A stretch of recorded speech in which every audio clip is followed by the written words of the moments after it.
ഇന്ന് ചെയ്യാം, നാളെ ചെയ്യാം, മറ്റന്നാളെ ചെയ്യാമെന്ന് കരുതി ആലോചിച്ച് നീണ്ടു പോയ ഒരു സംഭവമാണ് കേട്ടത്. വേറെ ഒന്നുമല്ല, എൻ്റെ സാധന സാമഗ്രികളൊക്കെ അടുക്കി പെറുക്കി വെക്കാനുള്ള ഒരു കുഞ്ഞ് ഷെൽഫ് ഉണ്ടാക്കുക എന്നുള്ള തീരുമാനത്തിലെത്തിയത് അവസാനം ഇന്നാണ്. കുറേ ദിവസം മുമ്പ് തുടങ്ങിയ പരിപാടിയായിരുന്നു. എന്തായാലും ഇന്ന് എനിക്ക് തീരുമാനത്തിലെത്തിയിട്ടുണ്ട്.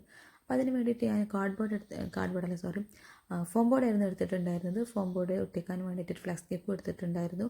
പിന്നെ അത് എങ്ങനെയാണെന്ന് വെച്ചാൽ നമ്മൾ സാധനം അവിടെ വെച്ച്, അതായത് ഫോം ബോർഡ് അവിടെ വെച്ചതിന് ശേഷം ഫ്ലെക്സ് കേക്ക് ഒട്ടിക്കാർക്ക് ഏറ്റവും നല്ലത്. അല്ലാന്നുണ്ടെങ്കിൽ അതിന് പുകയൊക്കെ പോയി കേസ്. എൻ്റെ മുഖമൊക്കെ പോയി, കണ്ണൊക്കെ എരിഞ്ഞ് നീറ്റലായി നീറി ഒരുമാതിരി കോലത്തിലായി. പിന്നെ കുറേ കഴിഞ്ഞിട്ട് ഞാൻ അടുത്ത പരിപാടിക്ക് തുടങ്ങിയത് കേട്ടോ. അപ്പോൾ അതുകൊണ്ട് തന്നെ കുട്ടികളൊന്നും ഇത് ചെയ്യാണ്ടിരിക്കുക. കുട്ടികൾക്ക് ചെയ്യണം നിർബന്ധമാണെങ്കിൽ വലിയവരുടെ കൂടെ ഹെൽപ്പോട് മാത്രം ചെയ്യുക. ഫ്ലെക്സ് കേക്ക് ഒരു കാരണവശാലും കുട്ടികളുടെ കയ്യിൽ തൊടരുത് കേട്ടോ. രണ്ട് വിരൽ തമ്മിൽ ഒട്ടുകയാണെന്നുണ്ടെങ്കിൽ ഉപ്പൊക്കെ തേക്കാമെന്ന് കേട്ടിട്ടുണ്ട്. പക്ഷേ ഫ്ലെക്സ് കേക്കും ഈ ഫോം ബോർഡും കൈയും തമ്മിൽ ഒട്ടുകയാണെങ്കിൽ കുറച്ച് പണിയാണ്.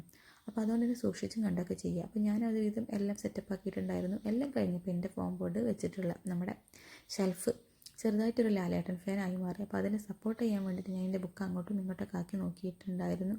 ബട്ട് സ്റ്റിൽ ആ ചെരിവ് അവിടെ തന്നെ ഉണ്ടായിരുന്നു. പിന്നെ ലാലേട്ടനല്ലേ കിടക്കട്ടെ എന്ന് വെച്ചിട്ട് അവിടെ വെച്ചതാണ് ഞാൻ. അപ്പോൾ എങ്ങനെയുണ്ട്, വലിയ കുഴപ്പമൊന്നുമില്ല.